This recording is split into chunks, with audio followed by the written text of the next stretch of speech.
ચાલો સરસ મજાનો આપણે એક વર્ગ અને વર્ગમૂળનો પ્રશ્ન કરવા આપણે જઈ રહ્યા છીએ. તમે જોઈ શકો કે 10, 25, 108, 154 અને 225 આ બધા ઉપર તમે વર્ગમૂળ આપેલું છે. તો જ્યારે આવા પ્રશ્ન પૂછાય ત્યારે શું કરવાનું આપણે?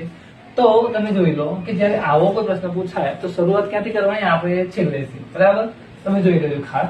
પહેલા આપણે શું કરીશું? અહીંયાથી વર્ગમૂળ હોય તો લખી દેવાનું 10 ના 10 પ્લસ અહીંયા કેટલા હતા આપણે 25 ના 25 પ્લસ 108 પ્લસ 154. હવે આપણે જમણી બાજુથી વર્ગમૂળ કાઢતા કાઢતા ક્યાં જવાનું? ડાબી બાજુ. એટલે 225 નો વર્ગમૂળ કાઢીએ આપણે એટલે કેટલા મળે આપણને? 15. 15 નો વર્ગ કેટલો થાય? 225. હવે સેમ ટુ સેમ હવે આપણે શું કરવાનું? 154 પ્લસ 15 એટલે કેટલા થવાના? 169 થવાના. તો આપણે અહીંયા આવી રીતે લખવાનું.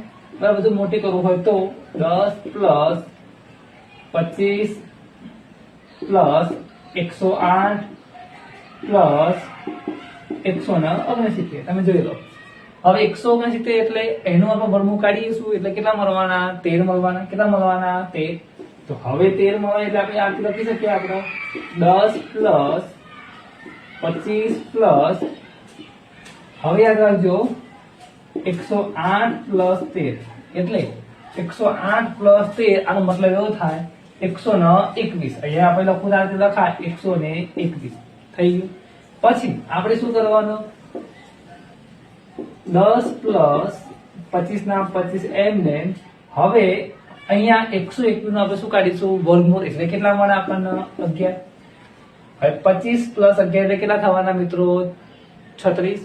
36 નું તમે વર્ગમૂળ કાઢો એટલે કેટલા આવે? 6.